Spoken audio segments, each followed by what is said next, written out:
كلياتنا شفنا صلاة العيد. طبعا بمثل هيك مناسبة أكيد لازم الرئيس يروح يصلي صلاة العيد. رب العالمين الرحمن الرحيم مالك. طبعا هل معقول تمرق هيك حدث بدون ما يطلع علينا الفلول يعلقوا، بدون ما يطلعوا الخطيئة يعلقوا؟ ما بصير، يعني ما بيمرقوا مناسبة إلا بدهم يحكوا عليها. آخر شغلة بقى طلعوا فيها هلا طبعا الصلاة. طبعا كلهم صاروا الفلول شيوخة، وكلهم صاروا يفتوا بالدين، وكلهم صاروا يفهموا بالدين، وكلهم صاروا ما بيقطعوا فرض، يعني من البيت للجامع ومن الجامع جامع كنيسة زبدة ستي. يعني بيوقفوا بالعكس، يعني بيوقفوا وشهم مو لقدام وشهم لورا، بيوقفوا بالاتجاه المعاكس، يعني انه صلاة الخوف يعني انتوا متعودين طبعا على هذاك البائد اللي كان على فكرة وزير الأوقاف السابق، وقال لك فضح شغلة، قال لك إنه صلاة العيد اللي كان يساويها بشار الأسد، الصلاة كانت تتصلى قبل بأسبوع من العيد، وكانوا يروحوا تتصلى قبل الأسبوع من العيد، حتى لو كان مثلا لنقول إنه في صلاة من الصلوات ما كانت قبل العيد، مثلا في واحدة منهم أو كذا واحدة منهم، مو كلهم يعني، في 20% منهم كانوا عن جد بيوم العيد يعني. فطبعا ما كانوا يعملوا هي الحركة ويوقفوا المرافقة بالمقلوب. طبعا احنا ما عم نقارن يعني بس ما كانوا يوقفوا المرافقة بالمقلوب، بس لأنه كان الجامع كله مخابرات، كل اللي جوا بالجامع كله مخابرات، يعني حتى الشيخ مخابرات. فأكيد إنه ما حيوقفوا، هذا حيكون مرتاح لأنه كلهم جوا مخابرات، فمن شو بده يخاف يعني بما إنه الرئيس هلا أحمد الشرع عم يصلي مع الشعب، فأكيد بده يوقفوا المرافقة هيك يعني. أنت بدك تقعد ما لهم مخابرات اللي جوا، ما جابوهم فحصوهم واحد واحد، ما جابوا كل واحد ملفه من وقت ما ولد لوقت ما، ملفه وملف عيلته من وقت ما ولدوا وإمتى ولدوا وإمتى راحوا وإمتى إجوا، ما جابوا ملفه يعني من المخابرات على جامع إجا صلى فيه. أكيد بدهم يوقفوا هيك المرافقة، شيء طبيعي لأنه مو كله مخابرات اللي جوا، مشان هيك. سيد رئيس، شباب مزارعين تعال ابني تضرب بها الراس. يجي مزارع ده بس انا شايفه وعي، انا شايفه وعي. شو انقذت من المحصول؟ والله ولا شيء يا سيدي، راح المحصول، راحوا العيال، وراحت الاراضي، وراحت المخيمات، وحالتنا حاله. طول بالك يا ابني، طول بالك، ان شاء الله ما بصير الا الخير. تعالوا نحكي مع السيد الرئيس. لازم نحكي مع الرئيس لانه نعلي. يا سيدي الرئيس كان امبارح بالجامع، ما بدنا نقعد نزعجه، الدنيا عيد هلا، بلا عيد بلا بطيخ تضرب بهالراس، العالم بالصلاة نامت. مع الرئيس. السلام عليكم سيد الرئيس. كل عام وانتم بخير سيدنا. نعم محافظ الدير، الله يطول عمرك. اسفين كررنا الاتصال لما حكيت واعتذرت عن الوالد لما قال عهد حافظ الاسد كان عهد ميمون، مع انه في عندنا قانون بسوريا يلي بينجد نظام الاسد بيتحاكم وبينسجن، بس سيد الوالد ما على شيء، ما على كلامه مثل فتافيت السكر، واللي حكاه بحق اهل دير الزور. ما علينا مولانا سيدنا، مشان الأراضي يعني اللي راحت، الحيوانات اللي انجرفت، والبيوت، وأهالي الدير قدام مني، والله يا سيدي منظر يعني شو بتطمنوا لحضرتك سيدنا. السبيكر مفتوحة. السلام عليكم ورحمة الله وبركاته، كل عام وانتم بخير مواطنينا الكرام. والله الذي حصل لكم قد آلمني كثيرا أكثر مما آلمكم، ولا حول ولا قوة إلا بالله العلي العظيم، وإن لله وإنا إليه راجعون. قال تعالى في كتابه العزيز: واعتصموا بحبل الله جميعا ولا تفرقوا إن أكرمكم عند الله أتقاكم. التقوى يا أخوان، والصبر والسلوان والتعاضد والتماسك. وأنا والله اللي حصل معكم آلمني أكثر ما ألمكم. شكرا سيد الرئيس. سيد الرئيس حتدفعوا تعويضات للناس؟ مو انتم، بعرف انتم ما معكم، معقول تقعدوا بلا سيارات وبلا مرافقة، والأموال والكميسيونات انضربت، بس صديقتنا الجارة يعني أمير المؤمنين الثاني. يا حبيبي يا سمير، مو أنت على أساس يعني كوعت يعني وفرحنا فيك يعني، وأهلنا فيك وسهلنا فيك، قلنا لك يعني هتغير رأيك ولا لا؟ شو صار لك يعني؟ شو بك حترجع يعني؟ حنرجع يعني حترجع على الجنان يعني تبعك يعني، ولا شو قصتك يعني؟ إنه حتدفع تعويضات يعني ولا لا؟ أنت بدك تصرف مصاري على السيارات والمرافقة يعني شو بدك يعني أنت سمير؟ يعني شو بدك يعني مثلا يعني مثلا شو بدك يعني؟ يروح مشي يعني، بدك الرئيس يروح مشي يعني مثلا يعني، أو لك بدك يركب بالميكرو يعني بالهوب هوب يعني، هذا رئيس واجهة البلد يعني شو بده يركب؟ بعدين اسمه أودي مو أودي. أودي أنت بألمانيا، أنت قاعد اسمه أودي مو أودي. تعلم إنجليزي. طبعا هلا خلصنا من صلاة العيد، والعالم عيدوا أول يوم عيد وتاني يوم عيد.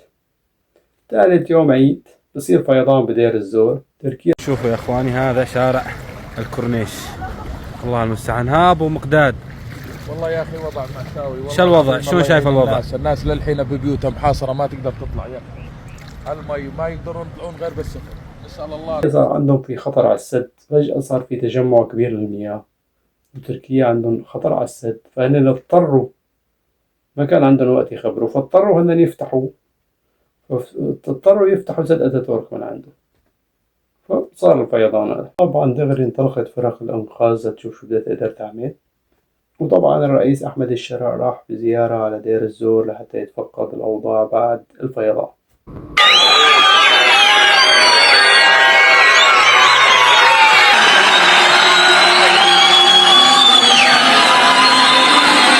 هذا العيد كان رسالة لوزير الطوارئ والكوارث، انت تقول لا تسبحون على الفراخ، الفراخ خطير، احنا راح نسبح وافتحوا كلها علفات. يلا يا شباب، يلا حج العمال، حج العمال، حج العمال.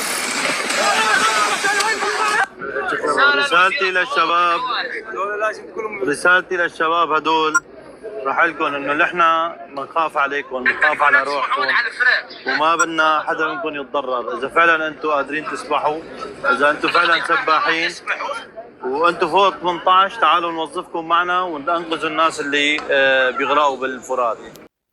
مرة أول يوم العيد على خير، ثاني يوم العيد، ثالث يوم العيد فيضان، ثاني ولا ثالث، يا ثاني يا ثالث ماني متذكر، وفيضان تبع دير الزور. هلا خلاص العيد، طلعت قصة رانيا العباسي وجوزها وأطفال الستة اللي لقوا فيديو بيثبت إنه هن مقتولين. يعني كمية الإجرام تبعكم، عن جد الإجرام تبعهم ما له حدود. الإجرام تبعهم يعني لسه شفنا كتير ولسه حنشوف كمان، يعني شفنا كتير وحنشوف، يعني لسه حنشوف كتير، لسه حنضل شي 5 سنين عم نشوف عم نكتشف الشغلات اللي عاملينها والمذابح اللي عاملينها. يعني أطفال، هدول أطفال ما بيفهموا، لا بيفهموا بسياسة، ولا بيفهموا برئاسة، ولا بيفهموا ببزنس، ولا بيفهموا بمصالح. أطفال براءة، يعني بغض النظر شو ما كان أبوه يكون، يعني أبوه معارض مو معارض للدولة، شو ما كان بغض النظر، يعني هدول أطفال ما بيفهموا شي، يعني ما بيفهموا لا بالهاي، لا بيفهموا ثورة، لا بيفهموا رئيس، لا بيفهموا حكم، لا بيفهموا تغيير حكم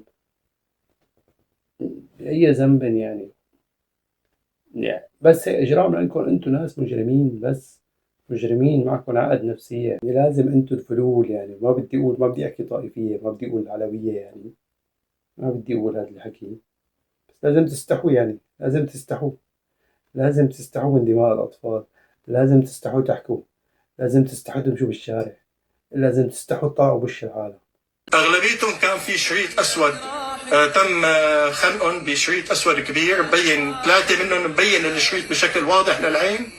ديما ضربة كبيرة، يمكن بالبارودة مكسور أنفه وفيه دماء، بس أكيد كمان يمكن يكون تم خنقه. أمجد يوسف بيكمش الجوال ومعه إضاءة وبيوجه الضوء لطفل هو عم يذكر التاريخ، بيقول أطفال كبار ممولين بركن الدين، واخر الفيديو بيقول 11/3/2013 فداء كرامه لروح الشهيد نعيم يوسف اخوه. اعتذار للمره العاشره وللمره الألف قبل ما هذا الاعلان، لانه اول مره حتى نحن ما اعلناه، حبيت اعلنه على التلفزيون، انه غالب المختفين قسريا في سوريا اللي كانوا عند النظام هن مقتولين. وانا يعني أنا آسف. أهل لرانيا العباسي لمقتل ومقتل أولادها ومتهمين أمجد اليوسف. أمجد اليوسف شخص ما بيمثل طائفي بأكمله، سواء هو قاتل ولا هو غير قاتل، بيتحاسب يعني اللي قاتل فقط لا غير. طيب نحن ما شفنا عزة بمقتل أبناء الساحل اللي قتلوهم. إيه إذا هو ما طلع اعتذر عن اللي صار بالساحل فمعناته هو اللي أمر جماعته. ما طلع اعتذر لأنكم كذابين، ما طلع اعتذر لأنه كله افتراءات، ما طلع اعتذر لأنه أنتم غدرتوا بالأمن العام وذبحتوهم وقتلتوهم وإن ردوا عليكم. مشان هيك ما طلع يعتذر من شي ما عمله. ما حدا بيعتذر من شي ما عمله. جماعته معناتها جماعته بأمر منه تم قتل أبناء الساحل. هذا ما يأكد لنا بأنه هو أعطى أمر بقتل أبناء الساحل، وهو ما يعطي أمر بخطف وسبي نسواننا وبناتنا من الجامعات ومن الشوارع، وهو ما يعطي أمر باعتقال معظم شبابنا والاحتفاظ فيهم بالمعتقلات. معناتها هدول الجماعة اللي ما ينفذوا عنده هن ما ينفذوا بأمر شخصي منه. يعني المحاسبة بتتم لأحمد الشرع وليس لأحد ثاني. يا من يدعي بأنه رئيس جمهورية لازم تكون أنت لكل الناس مو بس لطائفة معينة. حاسب اللي قتلوا بآزار، حاسب اللي ما يعتقلوا، حاسب اللي ما يخطفوا، حاسب قبل سقوط بشار الأسد الناس اللي قتلت بمجزرة عذرا العمالية، باشتبرق ريف اللاذقي، بحرستا، بمبعوجي، بحماه، طيب بمفرسة الأمن العسكري اللي ضرب العمالية كلها كذب. هي عمالية مع عمالية كلها كذب. انتوا عملتوها، النظام عملها، النظام فجر فيها. إيه بس انه بالسياسية مجزرة بالسياسية. السياسية خربت. السياسية هي اللي بتعمل مجازر بالناس، مو الناس بيعمل مجزرة بالسياسية. إذا السياسيين اللي بيعملوا المجازر خربت. انت ملخبط يعني. مجزرة بالسياسية شلون يعني؟ والله اشرح لي اياها يعني. هن اللي بيعملوا المجازر بس مجزرة عندهم بالفرق السياسي. شلون بقى؟ يعني بدك انت تقلب الحق باطل والباطل حق وتحاسبوا. ايه تعال اقول لك يلا ايه جيبوا الجيش الحر نحاسبه. جيبوا الجيش الحر اللي كان عم يدافع عن اعراض الناس، عم يدافع عن ارضه وعرضه. جيبوهم نحاسبهم. ايه جيبوهم نحاسبهم لانه هن قاتلوا الجيش المجرم، لانه دافعوا عن الناس، لانه دافعوا عن ارضهم، عن شرفهم. جيبوهم نحاسبهم. شو رأيك؟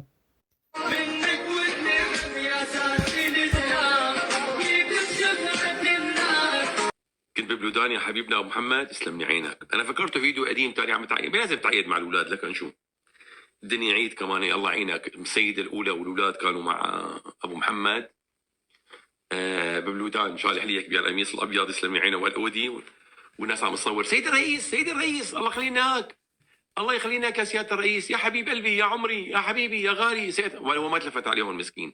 هو خجول رئيسنا. زلمة طالع. شو بدك يعني سمير؟ يعني سمير زلمة طالع يعني شو بدك يعني؟ ايه حقك تطلع معه، يعني حقه يطلع. يعني شو رأيك؟ ما أخذ إذنك. والله كان لازم ياخذ إذنك قبل ما يروح. عن جد لازم يدق تليفون. ألو سمير متيني، تسمح لي أنا رئيس الجمهورية أروح أتغدى أنا وعيلتي ببلودان؟ تعطينا الإذن يعني. شو بدك يعني أنت مثلا؟ شو بدك يقعد ببيت حبس؟ شو بدك يعني مثلا؟ يعني غريب انت يعني. شغله بدك تعلق عليها لابس التيشيرت. ايه لابس تيشيرت كمان بدك تحكي على التيشيرت؟ يعني شو بدك يلبس مثلا؟ يعني ياخذ اذنك، دق لك تليفون كمان يسألك شو بده يلبس. الو سمير نتني، شو البس اليوم؟ انا بدي اروح على بلودان مع مرتي وولادي. شو رأيك كمان يسألك يعني؟ إيه يسألك كمان شو الاستشار تبعه انت مثلا؟ يعني اخو مراءه انت مثلا.